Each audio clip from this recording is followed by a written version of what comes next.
It's 12 o'clock in Frisco, Texas, and it's time for Smoker Broker Radio with Robert Mesh, a.k.a. the Smoker Broker. Robert is the owner of Small World Realty and has employed hundreds of real estate agents in his 17-year career. He has instructed and mentored over 10,000 real estate agents at the highly acclaimed Champions School of Real Estate and is considered an expert in Texas residential realty. Robert is also an advocate of true entrepreneurial spirit and has helped many to transition from corporate America into the world of self-employment. And now live from the studio to your world, the Smoker Broker. Hey, welcome to Smoker Broker. I'm Robert Mesh, and I'm the guy they call Smoker Broker, wherever it is over here. I wear it all the time. I know how to co-brand more than anybody, so that's why I always have that on. Everybody thinks it's because I like the name. I'm like, no, it's a good co-brand to the company I run. And co-branding is good for real estate. We teach it. We should practice it. We should preach it, and I do all the time. Happy Thursday. I hope everything's going well. It's raining in Dallas. It continues to rain. It rained enough to ruin another barbecue competition, as if we haven't had enough of that. We had to cancel the one this weekend. So a lot of people who are asking me that we're planning on going, I posted yesterday, we will not be having that one. We will be looking for our next one here. I know we are going to have quite a few over the summer. So no worries there, but that does suck that we had to cancel that one. Yeah, it's funny. There's not much going on in current events with everything around us. We continue to stay in the same type of market where we have a shortage of inventory and lots of buyers, and we continue this struggle. And that's what our conversations really are based upon each week, on how we're encountering that and what we're doing to fix those types of things. So nothing's changed there. We're going to continue those subjects and how those things affect us. Now, I was listening to our intro. We got probably time to update our intro. It talks about like 10,000 students. I'm probably somewhere at 25 or 30,000 these days, and it's not 17 years now. It's probably like more like 21. So we probably need to change that thing in there. I just realized it's amazing how many people you see over the years when you are in the instruction business, how many people come through, which is awesome because you meet a lot of people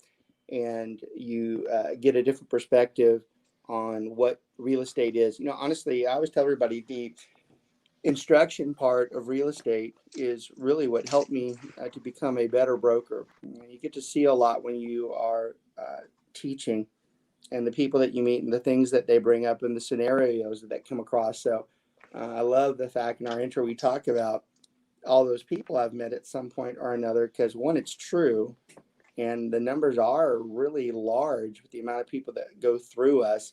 But it does help us to become better at what we do and more precise in what we tell people because we learn from others as well. I think some of the greatest teachings that I get are from the students that I have. They bring up points that I'm like, I didn't know that. Now, anybody who knows me in class, if there's something I don't know, I promise you I'll never go, oh, yeah, I had no idea. I'll make something up and act like I knew it, and then I'll go back and start flipping through a book going, was that right? And start studying it to make sure that I knew. But that's what's great about teaching. You learn from that. So I love the intro. There's a lot of truth to that. And we continue to let teaching be a part of what we do. It actually is it is a part of our regular procedures on a week-to-week basis to be involved in that type of stuff. So today we're going to talk about a subject that I think is important, not so much for the current market that we are in, but more for the mistakes that are going to be made. And we've always kind of politely told for sale by owners, hey, I don't think that that's the right thing for you to do. But now more than ever, we are absolutely going to talk about the dangers a for sale by owner is entering by trying to sell in this market, because they can easily be costing themselves $50,000 to $100,000 right now. And if there was ever a time that you use a real estate agent, now's the time. So for today's show, not only is it for new agents, it's also for existing agents, managers, and team leads to start pressing these people that we know that are out there that are trying to do this. I would absolutely listen to what we talked about today, because we're going to make some points, because we thought them through quite a bit.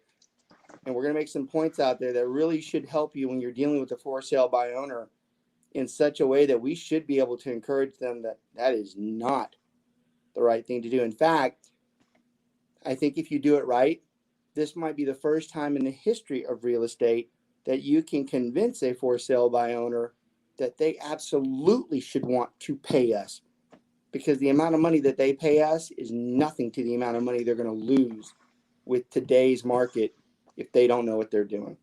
So we're going to have a really good conversation about that. I don't think anybody's going to go away today with something that without a bit of knowledge that they didn't have before.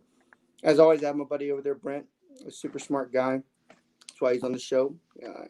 Smarter than I am, probably knows more than I do, and keeps up with everything in real estate a lot better at his age than I ever was, and a good friend as well. So we are going to go through this, and we're going to talk about trying to help you navigate when you're dealing with these types of people. Brent, before I get into that, we were talking before.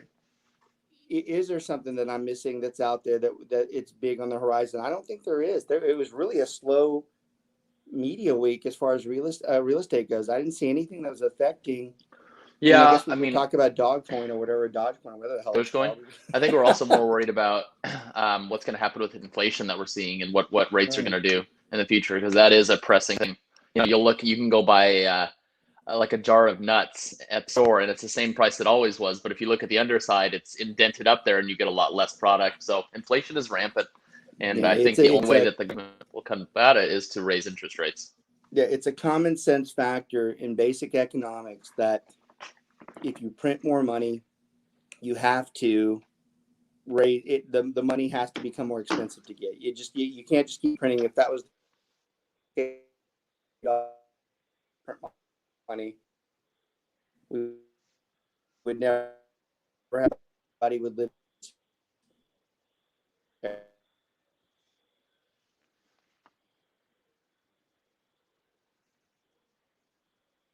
We're still there. Hello? All right, well, I think we lost Robert for a second. I couldn't tell if it was my connection or not. So what he was saying is this common sense that, when money print too much, then they have to make it more expensive to get, and they've been printing a lot of money with the stimuluses and everything. There he is. He's back. Sorry about that. I don't know what the hell happened. I just blanked away and I'm talking away. Sometimes I have to be careful. If I start looking away, I don't even know it's off. And I'm like, I've been talking to myself, which I do quite a bit. So, no, you're right. And it was good that we blanked out there anyways, because it was really your topic. And you're absolutely right. When we start talking about it, you just cannot keep printing money like that all the time. It's something there's got to be a cost. And here's the thing, and we talk about this a lot. Anybody who's had me lecture or do presentations before, and this is a very different take, and a lot of people are surprised when I talk like this, but you would never think a real estate broker would say that it's good that interest rates go up. Well, I got to tell you, I'm one of those brokers that say it's not a bad thing. We have been living in a fantasy world for way too long. These interest rates make it very difficult for the financial institutions to make money. And if the financial institutions don't make money, they have no interest in giving that money out. So at some point, there has to be a checks and balance system. And I'm of the opinion that things would almost be better if we were at a 6 to an 8% interest rate. I think, yeah, some people are having a heart attack right now. This is the guy that just finished refining his house. So now. Great. We go through, and what you'll find is the housing crisis, and I don't know why we call it a crisis. It's not. Shortage is better. I think the shortage is it's more realistic, and it's true. The housing shortage will immediately go away if interest rates go up. Yeah. I'm telling you right now. Everybody who sits there goes, well, what do we do about this? And it's pretty damn easy. It doesn't take a wizard to figure out. Just push the interest rates up, and that'll cool it down. And I think that's one of the biggest problems in the real estate industry is that the people who are in charge of such monetary policy, they typically don't understand residential real estate. They understand commercial because they're invested in it deeply. But it's the residential that affects the American people. The average Joe is what they call them, and they're the ones that are affected by it. And if you've got someone high on the hill, literally on Capitol Hill, that doesn't understand that, why would they ever bother? They have all the excuses as to why the rates stay low. There's millions of reasons. They claim the house, it's funny. They sit there and they say that the interest rates are key to the housing market to keep it on, to keep it going. I'm like, really? Well, it looks to me like if you cooled it off there, it would make it a little bit easier and more fair, and the playing field would be more level, and we wouldn't have a housing shortage. So I'm not so sure where you're going with that when you say that the rates need to stay low. Now, look, the obvious argument here is, why the hell would you be arguing for people to pay more money? I'm not. We've been paying way too less for the longest time. That's not the way it's supposed to work. I'm sorry, it's not. You're not supposed to be in a house for free. You're supposed to be paying for it. If it's not your money, you're supposed to be paying somebody. That's how investment works. That's how general investment works in this country, is that if you borrow money from somebody, you pay them and they make money on it while you pay it off. And that's not happening right now. We don't live in a charity world. This isn't a charity country. In fact, this country is built on capitalism and profit. So what the hell are we doing right now? It does become the question, what is going on? It's a hypocritical conversation because everybody talks about saving money, spending less money, but there are some situations where maybe it should be a little bit more. Because here's the downside, and it's what Brent was talking about, because he's super sharp as a razor as always. You can keep loving your house payment being at 2% or 3%, but when you start paying $6 or $7 for a gallon of milk every other 2 weeks, and you start paying $4 or $5 a gallon for gas and everything else that you use on a daily basis, we'll see what you think about where it should be, because there's always a counterpunch to this. You don't have to be an expert in finance and accounting. And even though that's my background, you don't have to be an expert. This is pure common sense. It's pure common sense, which is probably why it's so effed up. Because if the easiest thing, it's simple economics, and it cannot be rationalized at a higher level because there's so many other factors they look at and so many other studies that they look at, except the obvious that, hey, look, if you do this, this is going to happen. And if you do this, it'll cool this down. How soon do you think rates are going to go up? They are. How soon? This year? I'm not embarrassed by many things. Hardly anything, to be honest. Whoa. But I mean it. I rarely say anything that I don't. Get ready for the blade, Mark. But I have over the last few years. I'm embarrassed. I've said for at least 6 or 7 years they got to go up, and I'll be damned if I've been wrong. Outright, they have just lowered, which is beyond, probably because it's beyond financial belief that somebody would do it like that. Yeah. I do think we have finally reached a point, though. It's got to go. It's just got to go up. One thing's for sure, it can't go lower. You go any lower than it is right now, and you're basically just giving money to anybody for free, and that just doesn't work. Negative interest rates on my mortgage. That's what I want. There was a topic about that the other day. Yeah, pay me to live here. Up and I was trying to follow it. I'm like, the abacus doesn't go that way. No. It's like, I don't know what you guys are talking about. Uh-oh. Did we lose him again? All right. Well, welcome to Smoker Broker Radio, ladies and gentlemen. So I guess we are going to be talking about FSBOs today. And while we're waiting for Robert to get back, I'm going to go ahead and jump into our sponsors. So our first sponsor is Mr. Martin Cooley with BPG Inspections. He is our go-to home inspector. We, of course, always give our clients a number of inspectors to choose from, but Martin is the inspector we prefer. He is always on time or early, finishes in a timely manner, gets the report to you the same day, and all reports are color-coded. Red for serious issues and blue for minor things to look at. You can always book him at bpginspections.com or reach him at 817-401-3240. And our next sponsor is Greg Holdberg with Liberator Health Insurance. Your simple solution to affordable healthcare is here. Join the Liberator movement and take control of your healthcare. Customize your healthcare plan to fit your healthcare and budget needs. Use any doctor or hospital without a penalty, in or out of network. Teledoc is included in all plans, no annual deductibles, and no copay.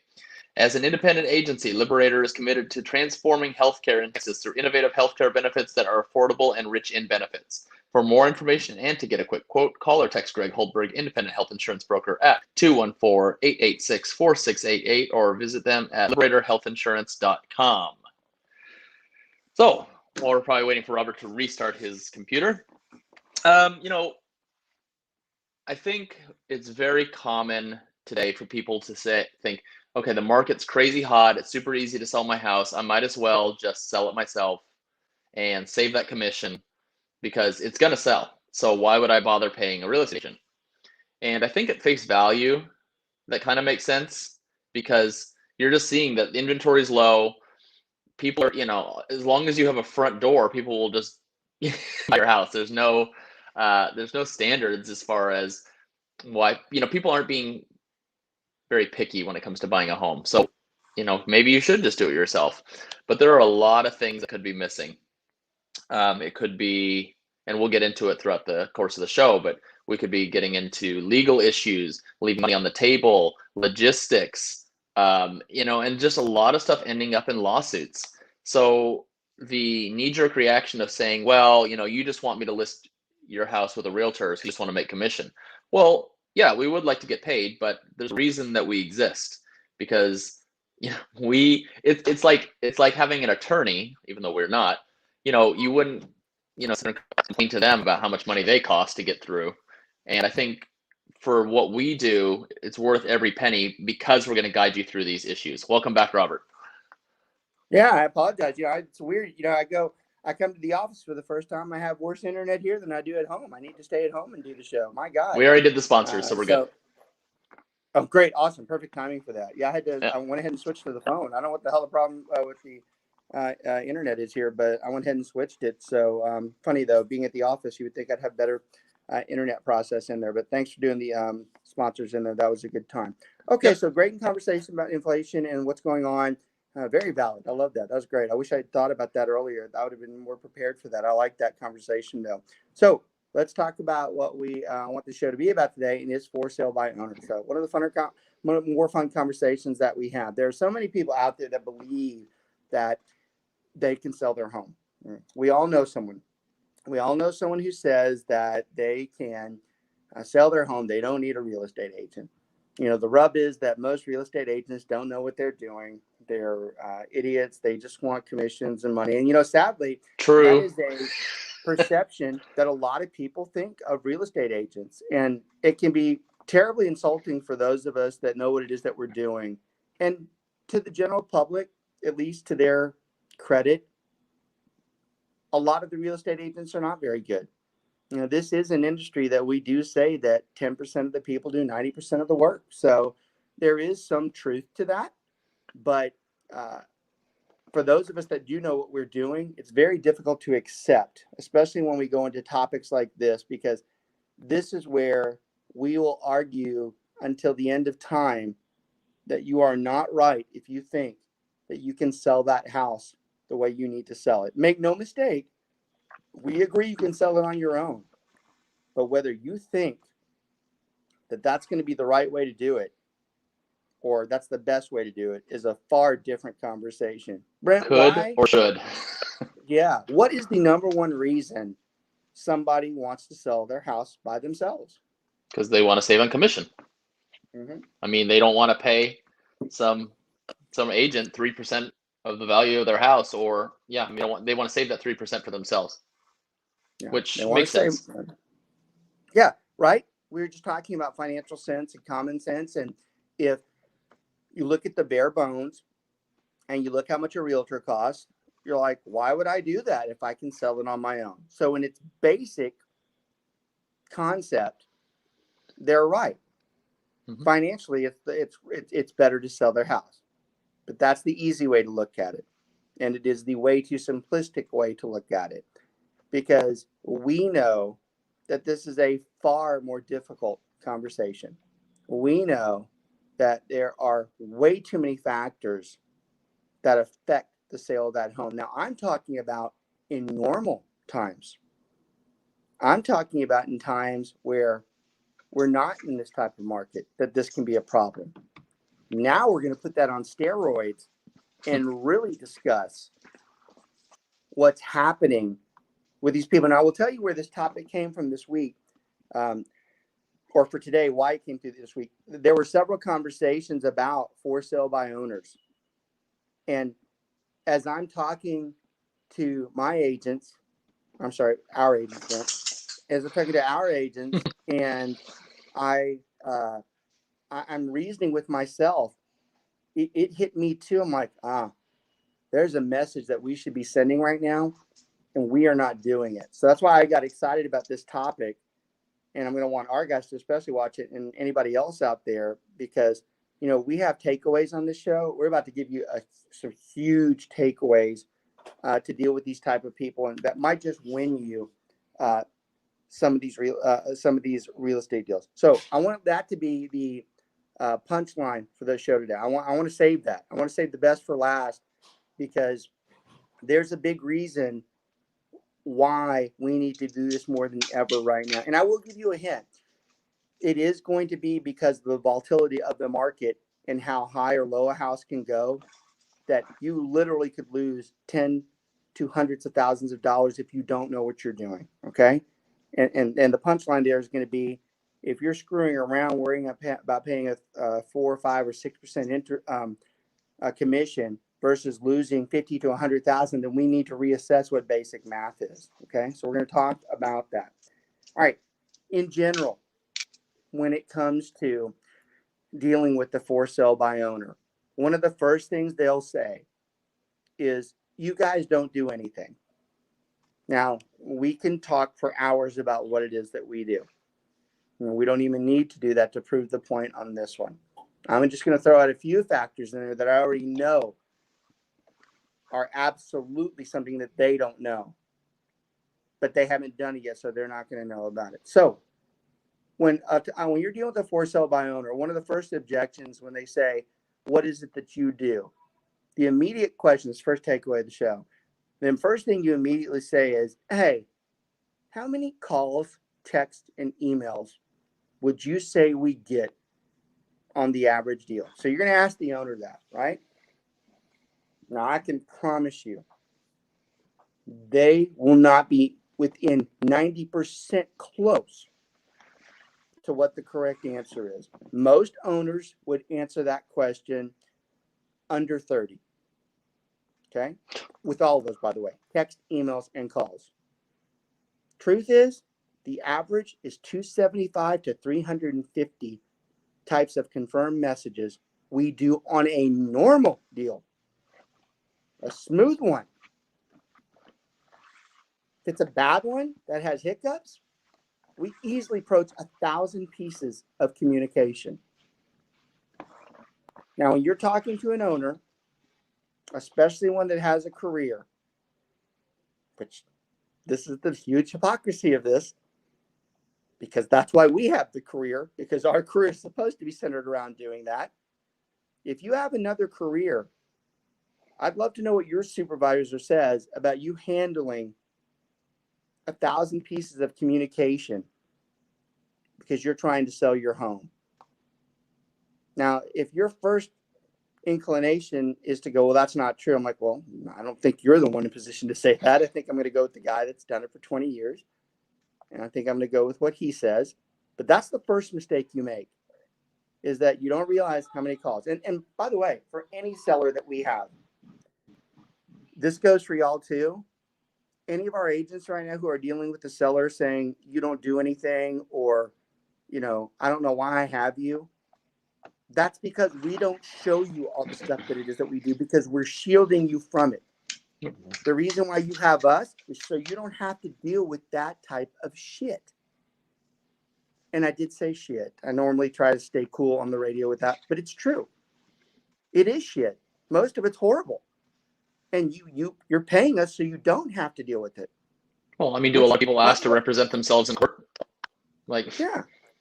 Why would you want it? Believe me, it's the best money you ever spent. I don't even like doing it. It's my career. Right. I don't like hearing it. It's the worst part about my job. It's saving you from having to listen to it. So all the clients I've ever had, and I think most of the people that have ever had me as their agent. They understand and they know, and they don't have to ask me what the things is that I do. But anybody who ever even second guessed what the amount of work I did, how do you know? You weren't with me at 11:30, 12 o'clock, 2:30, 3 in the morning when I was responding. You weren't with me when I was telling an appraiser the technicalities of what they did and why they did it and why they didn't do it so we can save value on your house. You don't know. What right is it of you to sit there and tell me what I do? For anybody from the general public, for that matter, too.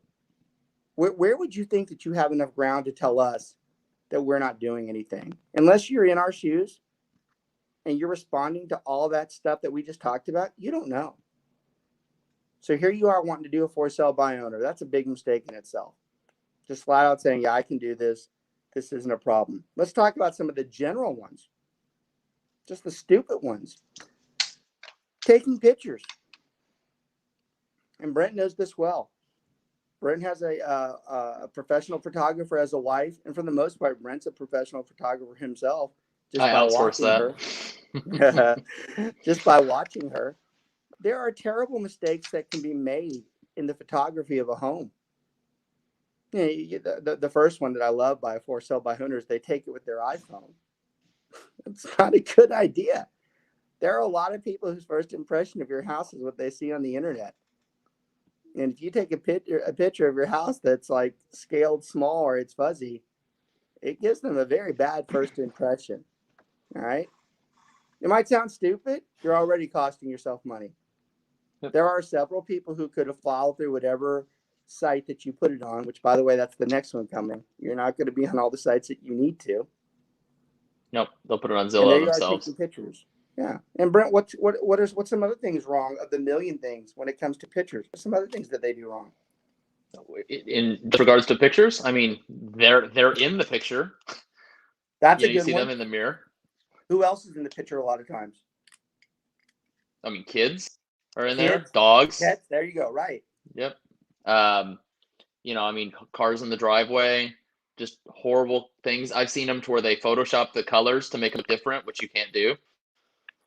And then Here's a also, good one. go ahead. And this is a good takeaway for the agents who take their pictures. And this still amazes me to this day. And I still have to counsel a lot of my crew, even my veteran agents, on it as well.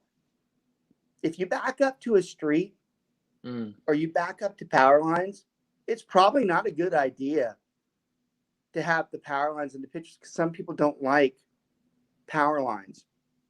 And now you can say that's deceitful by like trying to hide that. That's not true. There are some people who actually would like that house if they went in it and they would have gotten past that there was a power line there. But some other people wouldn't have gone into it because the power line was there. That's a very bad mistake when listing a house. I see houses that back up to major highways where they have the traffic light and the sign for one of the most major intersections right behind the house. I'm like, why would you do that? Yep. All right. Owners do this all the time because they're like, oh, look at our beautiful backyard. I'm like, yeah, you just cut off about 20,000 people that wanted that house because they don't want to be backed up to a major road. And if they had walked it, they might have found that the major road was not that big of an issue. Well, how about right? you might how have about found sellers? that wasn't a problem. How many sellers on their own think that it's a good idea for them to get an inspection before they go on the market? I think a lot. You know, that's very common. I mean, it's amazing. Yeah, I think it's a common. It's amazing you know what I don't understand is where they do is where they do the Oh, all right. Here we go again. All right. Well, I'm going to continue on my own train of thought. A lot of sellers think that before they hit the market, they need to go get an inspection. And while that makes sense, you'd think, oh, you want to know everything wrong with your house. But the problem is when the inspector finds all this stuff, you're responsible for those repairs. You're responsible to disclose everything that you found in that house. And that can cost you a lot of money later. So, you know, that's just a free little takeaway there is don't always just feel that you need to get an inspection. Let the buyer get the inspection.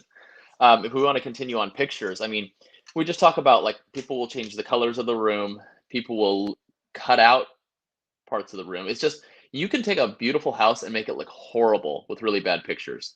So, people will try to save a little money here. They won't get good pictures. They think, oh, the market's great. And it's like, yeah, will your house sell? Yes. Will it sell for as much as you possibly thought it could? No. And that is where the whole core of this topic centers around. Trying to save a little bit of money here can save you a ton, or can cost you a lot of money in the long run. Trying to think of some of the other things that they do. We want to talk about, whoa, he's on the moon. Yeah, I got to tell you, I've done this show for almost 3 years now. I have never had this type of technical difficulty with the Wi-Fi. It's on my phone. I don't know what the hell it is, and now I'm like this. So let me Sorry, I had to screenshot you. I apologize, but I don't know what the hell's going on with it. We've never had that all the time, and it's on my end. I don't know what it is, but let me get back out of this and try to get back in. Thanks, Brent, for taking that on. Yeah. Hey, Mark, do you think we should go to Cat Daddy Radio? I think we need to change it. It's going to be my show now. He's too incompetent to run it. There. I love how you have that queued up. What was I saying? Oh, another thing that sellers don't have access to necessarily are vendors, right? So if they want to they're like, hey, do you have a title company that you like? Or do you have an electrician that you like? Or do you have an air conditioner person that you like? That's something that they won't have access to, but we will.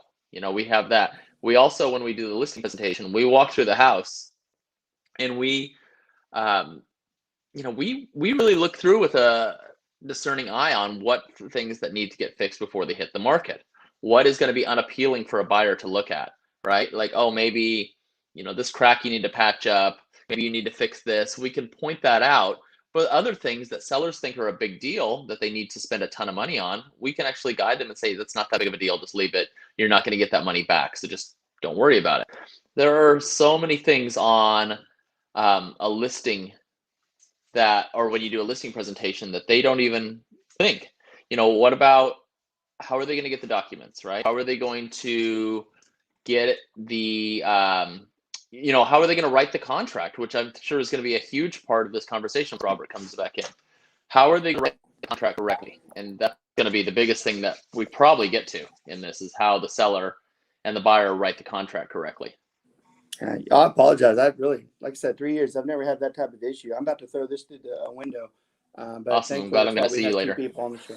Oh man, this is. Honestly, for me, that's what's always been so great about this show, is that the outlet that we go through KVGI Media, they're always right on the money with everything, and their stuff's perfect. It's rare that on our end we have problems with it. They're always so perfect, but God, I don't know what, I've never seen it do that. But thankfully, that's why we have two people on the show, especially with either of us who can run the show. So thank you for throwing that through. We were talking about pictures, and I heard you talking about contracts and how we're eventually going to get into that, and you're right, we are. Here's something else. And we're talking about inspections too. I was saying that like sellers like to get an inspection before they go, and I was saying how that can be a big mistake for them. So there you go. There's another thing that is considered an error. There's a lot of sellers that think that that's a smart thing to do because they want to know what's wrong, and some of them do it for greed. They're doing it so they can combat the buyer. But what they fail to realize is when they did that, now they have to disclose everything. And I can tell you right now, 99% of the sellers that do an inspection before, they do not share that inspection, which if someone called them out on it, they can get in a lot of trouble for that. So that's another one. That's a problem there. You're still here. Can you still hear me, or am I starting to fade out again? No, I can hear you. Am I starting to fade? Yeah, I saw you. You're good. I saw you freeze. I'm like, he's not the one who's freezed. Who's doing it in there? I'm just trying to get through this today. Damn, this is horrible. Here, and something else. When we're talking about descriptions, this is one that a lot of people fail. Oh, God, I'm paused again. No, you're not. You're Brent, good. tell me you're there. You're back. All right. Yeah, you're good. So the other ones through are like in the description of the fair housing. A lot of people believe that they'll put something in a description, and it's not the legal part of what should be said. They're saying it incorrectly. Oh, I didn't even think about that. Yeah, that's a big one. Well, look, I'm like here. how many people, a lot of people that are watching us right now, you can't, if you put in your description, actually, this goes for a lot of agents as well. You're not allowed to use the word family in your description. A lot of you like to put family-oriented neighbor, kids-oriented. That's against federal law. It's bad enough that we have to tell the sellers that. It's worse that we have to tell some of the agents that they don't realize it's against federal law. You can't say that. It's considered bias towards people who don't have kids. Is that weird that we write our cannot do contracts that. on the 1 to 4 family? It is weird that we write it on a 1 to 4 family. You know, I asked Trek about that the longest time ago, and I never got a direct answer. They have it. That's a very good point to make. Yeah, what the hell is a 1 to 4 family contract if we're not allowed to say family in there? So that's a mistake that's commonly made amongst people out there. The internet exposure itself. Most people that go on for sale by owner, they will find a media outlet because they know they have to have one, but it's limited. They're not aware that almost all of those media outlets you see houses on are funneled through realtor organizations that they got that information from. Zillow, Realtor.com are all funneled through local MLSs. And obviously a for sale by owner doesn't funnel that way. So you're losing a huge amount of people that can see the house. Now, you might be of the opinion that you don't have to have that much. You might be of the opinion, so I don't need to have that many people looking at my house. But I think that that's a very poor assumption in you trying to sell your house if you actually believe that. So that's another thing that we have to deal with. Yep. Brent, am I still on there? Can you hear me? I'm here. You're good. Everything's I can't good. see you. You look like Oh you're no. high and I'm like this. Great. What's that? That's fantastic. I'm glad. I can hear you clearly. You're good. Yeah, you do. You look like you're sitting here like this. I know I'm probably coming in out, but you're just sitting right now. Your picture's like this. That's normally how I watch the show. No, we're good. Go ahead and talk to them since it looks like I'm kind of stuck right here. Talk about the other year. I got you right back in. Yep. Go through about comps. Start talking about how they struggle on comps. Yeah. So when you're looking to sell your house, you need to find out how much you should list it for. And so where do you get the price that it sold for? Because we're in non-disclosure state. So how do you get access to know what your neighbor sold their house for? Well, I mean, we pull it from the MLS. We have access to that. So I guess you're gonna check your estimate. Are you gonna ask your neighbor, hey, what'd you sell for? I don't even Right. know how a seller would come up with that with a sales price. And just so you know, I hear you coming in and out, so I get pieces of it, but I can't hear the whole thing. So I'm just listening to certain words. I'm on my end. I can't see hardly anything. I just have the worst connection I've ever had in doing the show. I don't know what in God's name is going on. It's on both of them. I don't know what's going on here, but It's a dead zone. I can hear you fine. Hardly. It's my bad. Yeah. Well, I can hear you fine.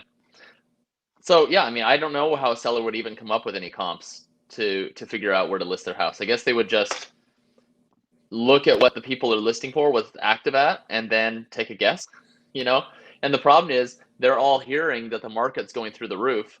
So then they're probably going to go list, 50K higher than their neighbors, and then they're not going to get it sold. And it's just a giant mess. Cool. Can you hear me, Robert? You still there? All right.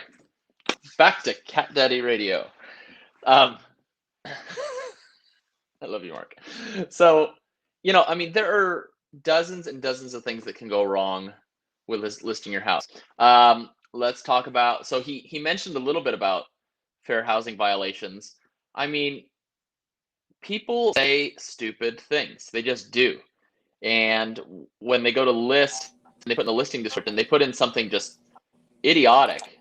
We're talking about fair housing, Robert. When they put something just idiotic in the description, and to them it sounds fine, and you're like, oh my God, you're gonna get yourself in so much trouble. But if you don't have a realtor to advise you for these things, I mean, you're really just gonna shoot yourself in the foot. Oh, okay. So, yeah, Robert clearly can't hear me right now. So this this is awesome. I'm gonna buy him like a new router for his birthday. So okay, so we talked about fair housing. We talked about the inspections. Let's do negotiations, right? So the buyer who's probably represented by an agent has submitted an offer to the seller, and the seller looks it over and they say, well, okay, I need some advice. Is the option, or it says that the buyer accepts the house as is, because in 7D of the contract it says accepts as is. So they think, awesome, cool, all right, the house is sold. And then the listing agent or the buyer's agent says, well, we have our inspection coming up. And the seller goes, what do you mean? I thought it said as is. You're not going to do an inspection. Well, if you do it, and they go, no, we're doing an inspection. And they say, well, if you're doing an inspection, I mean, we're not doing any repairs. And they say, well, no, you signed the contract and there is an option period and there's an option fee tendered to you. So yes, we are doing an inspection. We have 7, 10 days, or now it's 5, to be able to get that, get the inspection done and negotiate repairs with you. So that's something they don't know. When they look at it and they say, hey, this guy, they put down, $1,000 earnest money. Well, is that a good amount or is that a bad amount? It used to be 1% was standard of the entire price, but now we're getting close to 2% just because of the market for the competitive multiple offers. How does your seller know if they're getting enough, or if the buyer has enough skin in the game in case they pull out of the deal? What if the buyer's agent makes mistakes on the contract and they put that the deal is going to close on a Saturday and they didn't look that up, or it's a weekend, or it's a holiday? There's so many times where the buyer's agent can screw up, and if the seller's agent doesn't have their own agent to look it over, then they're really going to be hurting later down the road. You there, Robert? We got you. Hey, Brent, can you hear me?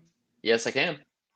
So look, it's obvious I can't get connection. I don't know what the problem is. I want you to finish the show up with the major point of talking about the price danger that a seller can exert right now. That if they think they're getting a good deal on something that's like $500K when they probably could have made $600K.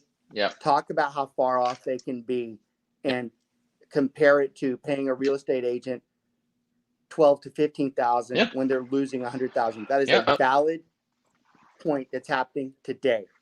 Yep. No, that's huge. I'll use my neighborhood as an example. So last year, I refied my house. It appraised at $377 back in July. Well, I know for a fact that if I were to sell it today, I'd be able to get $525. All of that in less than a year. Now, if you were selling by owner, you'd probably look at the recent. Well, you can't see recent sold, so you see what some of the houses are on the market at, and you think, oh, okay, mine's gone up to maybe. If I looked at what they're asking, I'd say, oh, I'm going to list my house at around $460 because that's where it should be based on the homes that are active on the market. But I've reached out to those listing agents. I've seen the recent solds and I see what's coming up. So I know that if I, as an agent, were to sell my house, I can get way more because I know that it will sell for $525 to $530. But if I wasn't seeing the sold prices, only saw the active because there's multiple offers and which drive the homes way up. So, if I were to list my house as an owner and not being an agent, I'd probably list it at $460. So, I mean, right there, that's $70K difference, right? And, the point of paying a commission, you'd probably pay 10 grand, 12 grand for that, maybe a little more, up to 15. Okay, you don't want to pay 15 to get 70. That's not very good math, So I think when you say your realtor doesn't do anything, I mean, that's a valid point if they're not good, right? And I think there's in every industry, there's people that leave a bad taste in the consumer's mouth. And with real estate agents, if you get one that's not good and they don't communicate, then you're going to have that view of them as not contributing anything to the deal. And why don't you just save your money? So I think that is where that bias has come from. And until you get yourself a really good agent who knows what they're doing and knows how to work the way through the entire transaction and actually net you the most money, and not even just the most money, the best situation possible, then you won't know what you're missing out on. When you get that good agent that can, in this market, and you need a good one, because like I said earlier, anybody can get your house sold, but the best agents are the ones that are going to get your house sold for the most amount of money, get you your home sold on the terms that you want, shield you from dealing with the other any of the other issues that are coming down the road. They try to just block that and make the home selling process as easy as possible. We all know selling your house is not fun. It really sucks. And we try to make it just a little bit less sucky, which I think that would be a great tagline. If you want to learn more about what we do, as you know, maybe you want to become an agent, head to joinswr.com. Or if you were thinking about selling your house, you want to speak to one of us, I'd love to talk to you too. Our numbers are on there. Head to joinswr.com, text, call, email, anything that you need. And we would love to show you how using a high quality, well-trained agent can make you a lot more money than doing it on your own or by going for an agent that doesn't know what they're doing. So, all right, guys, I want to thank everybody for bearing with us with the technical difficulties. This has not happened before, but it's okay. We push through it. Life never goes through smoothly, but we just push forward. I'm sure Robert will be back next week with some sort of satellite phone or something wild to make sure that never happens again. I will see him in about an hour and a half, and we'll see if he's going to be a big grump because this didn't work out well. So pray for me. And thanks, guys. I will see you next week. And thanks, Mark.